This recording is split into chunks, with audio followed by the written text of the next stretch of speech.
18 साल होने में उसको बचे ही कितने दिन थे? 4 महीने बचे थे। अगर कोई अच्छी चीज़ करने के लिए बोलेंगे तो बोलेंगे कि नहीं ये अब 4 महीने कोई मायने नहीं रखता। और इतना बड़ा क्राइम किया तो उसको 4 महीने मायने सब लोग मतलब जो बचाने वाले हैं वो सब बोल रहे हैं कि वो माइनर है करके। तो ये सब गलत है ना।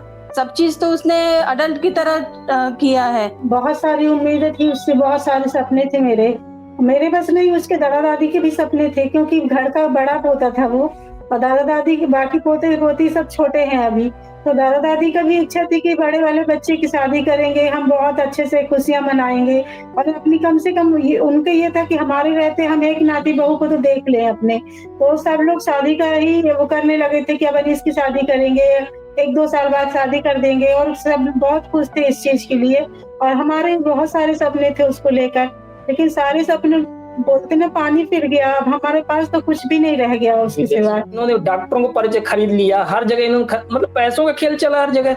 दूसरे हॉस्पिटल में खरीदने के चक्कर में, लेकिन कुछ डॉक्टर जो समझ गए उन्होंने मना कर दिया। हर जगह पैसों का खेल चल रहा था। आज भी ये समझ में आ रहा है कि यही सब चल रहा होगा, इसीलिए इसमें इतना आसान सा निर्णय दे दिए। यदि उनके खुद के बच्चे जाते तो कैसा निर्णय होता, आप बताइए।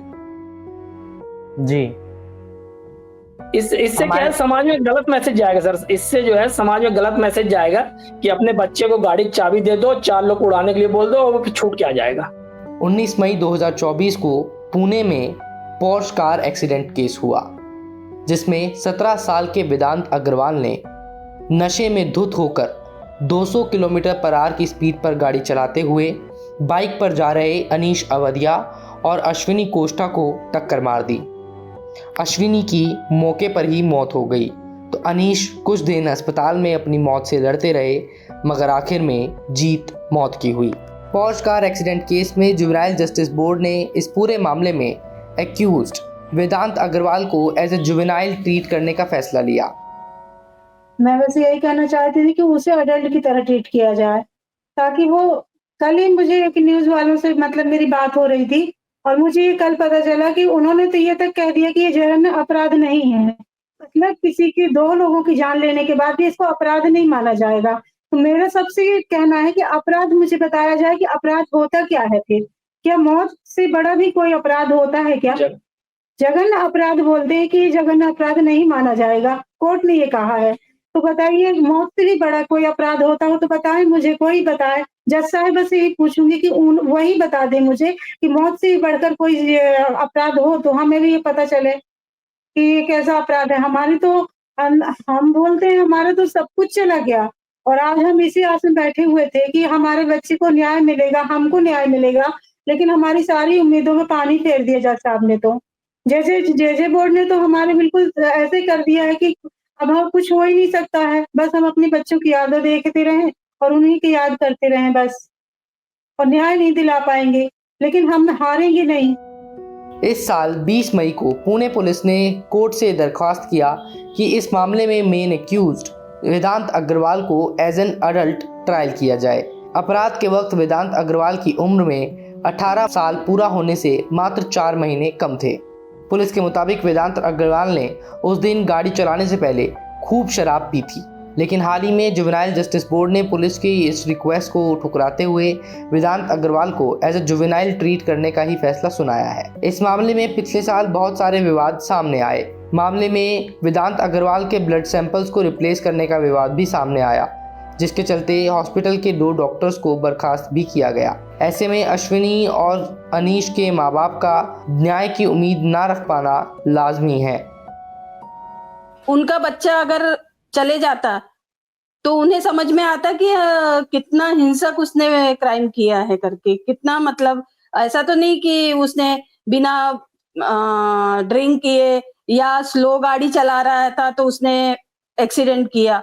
उसने तो जानबूझ के किया ना। वो तो 200 की स्पीड कम नहीं होती है। उसे पता है कि ब्रेक भी लगाऊंगा तो मेरी गाड़ी कहाँ जाएगी, पता था उसको।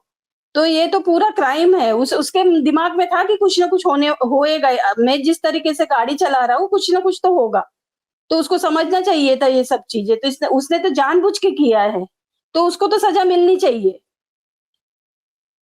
जी, सुरेश जी, मैं आपसे ये सवाल करना चाहूँगा, हम सबका वैसे तो हमारी जो जुडिशरी है उस पे पूरा भरोसा है और कोशिश रहती है जुडिशरी की न्याय दिलाया जाए, लेकिन क्या आपको ये लगता है कि इस पूरे मामले में जुडिशरी के अलावा कुछ बाहरी तत्व भी हैं, एक्सटर्नल फैक्टर्स हैं जो इन्वॉल्वड हैं, चाहे फिर वो भ्रष्टाचार किसी हद तक हो, पैसे का लेन-देन बीच में इन्वॉल्व हो सकता है, कुछ इस तरह की खबरें भी आई कि मेडिकल जाँच के दौरान चीज़ों की हेरा-फेरी करने की कोशिश हुई, बहुत सारी चीज़ें हम लोगों ने अब इस मामले में सुनी। ये तो जब से केस हुआ है तब से ही चल रहा है। अब आज की बात तो है ही नहीं, कोई नई बात तो है नहीं, ना आपके लिए ना मेरे लिए।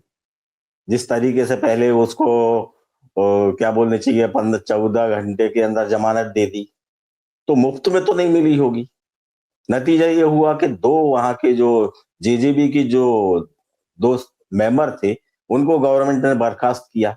कुछ गलती की होगी तभी ना बर्खास्त किया, और उन्होंने गलती कोई मुफ्त में तो नहीं की होगी।